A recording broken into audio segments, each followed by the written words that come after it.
শ্রম মন্ত্রণালয়ে যারা দায়িত্বে আছেন স্পেশালি তাদেরকে রিকোয়েস্ট করব, আমাদের শ্রমজীবী ভাইদের যেন কোনো কষ্ট না হয়, কারণ তাদের পাঠানো রেমিটেন্সে সচল থাকে আমার দেশের অর্থনীতির চাকা।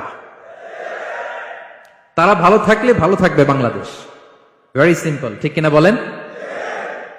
আমার যে ভাইটা পরিচ্ছন্নতা কর্মী, রাস্তা ক্লিন করে, এয়ারপোর্টে ওয়াশরুম ক্লিন করে, একজন পরিচ্ছন্নতা কর্মী, তারও 20 থেকে 30,000 টাকা বাংলাদেশে ঢোকে প্রতি মাসে। আপনি চিন্তা করতে পারেন? হ্যাঁ, 6টা মাস যদি রেমিটেন্স বন্ধ হয়, শ্রীলঙ্কার চেয়েও খারাপ অবস্থায় বাংলাদেশে চলে যাবে। Just only 6 months.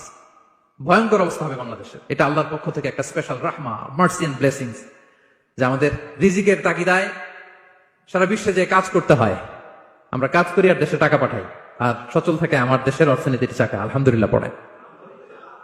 সো বাংলাদেশের গভর্নমেন্টকে আমি বিনীত অনুরোধ জানাবো, শ্রম মন্ত্রণালয়কে অনুরোধ জানাবো, এয়ারপোর্ট অথরিটিকে অনুরোধ জানাবো, আমার শ্রমজীবী ভাইদের সাথে ভালো আচরণ করুন, তাদের সাথে কোঅপারেট করুন। বিশেষ করে যতগুলো দূতাবাস আছে সারা বিশ্বে, বাংলাদেশের যে মিশনগুলো, দূতাবাসগুলো, আমার শ্রমজীবী ভাইদের যে কোনো কাজকে অগ্রাধিকার ভিত্তিতে আপনারা সার্ভিস দিন।